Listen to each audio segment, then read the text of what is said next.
Let's go live to Queen's Park, where members of CUPE and the Ontario Council of Hospital Unions are drawing attention to the province's healthcare crisis.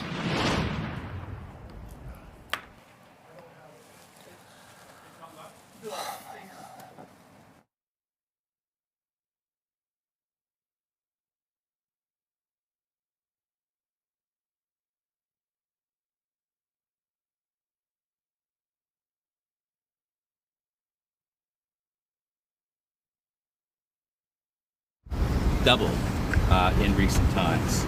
Ontario hospitals are drastically understaffed. Just to meet the level of staffing on a per capita basis that occurs in the rest of Canada, we would have to add 34,292 full-time equivalent staff. Hospital beds are also at a very low level in Ontario, staffed hospital beds. Since 2005, there's been a 12% in the number of beds per capita in Ontario.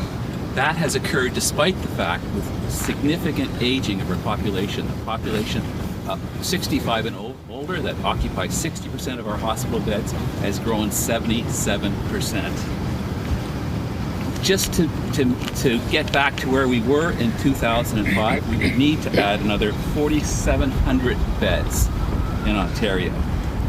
That would not account for what we need to offset the growing and elderly population. The rest of Canada has 16.1% more beds than Ontario do, staffed beds.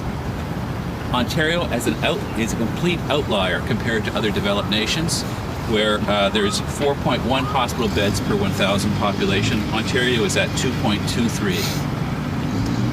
Hospital beds are now at a dangerously high level of occupancy, over 97%. To get back to safe occupancy levels, we would have to add close to 5,000 hospital beds just to operate safely. The most recent report on hallway patients reveals that there's now 1,860 patients that are being taken care of in hallways, stalls, closets, whatever it is, not actual hospital rooms in Ontario. That is an increase of 1,036 beds since the Ford government was elected, on a promise in 2018 to end hallway healthcare. He hasn't ended it. He's made it 125% worse. The forecast for the future, the government's plans for the future, fall far, far short of what is needed in order to keep up with an aging and growing population, about 1/5 of the actual population. This is all detailed in our brief that we're releasing today, which I invite you to review at your leisure. Under the government's home care plans, there's a 1% decline per year in capacity relative to the population. That's the plan. Long-term care beds, the Ford government has made a big deal about increasing long-term care beds.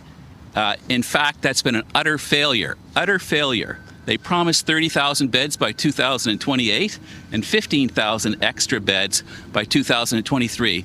In fact, the total number of beds that they've added by the last budget in 24-25 was 2,385.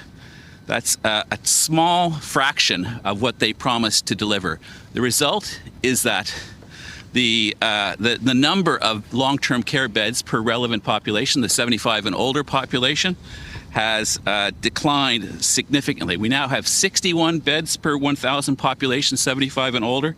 When this government was elected, we were at 74 beds per population, per 1,000 population, 75 and older. That is a decline in long-term care capacity of 17.6%. It's the exact opposite of what the government claimed it was going to do. Not increase capacity, the actual capacity relative to population has declined very rapidly during the time of this government. The government has also seen a situation where primary care physicians are now not found, according to the doctors, for a 2.5 million population. The addition that the government has actually achieved in terms of patients, not what they promise they will achieve in the distant future, is about 1/2 of the rate of the growth of population. That's why we're falling so far and so quickly behind. Even if they met their promise, it would only cover. It would not end the number of people who are without a doctor. It would, in fact, most of that would just be taken up by population growth. Hospital infrastructure, another area that the government has talked about, is actually falling behind relative to the population and the growth of the demand from aging. About 60%, their funding increases have only been at 60% of the actual growth in the population. Healthcare workers are denied the right. We've been listening to a press conference down at Queen's Park with members of CUPE and the Ontario Council of Hospital Unions. They're trying to draw more attention to the ongoing problems in our healthcare system.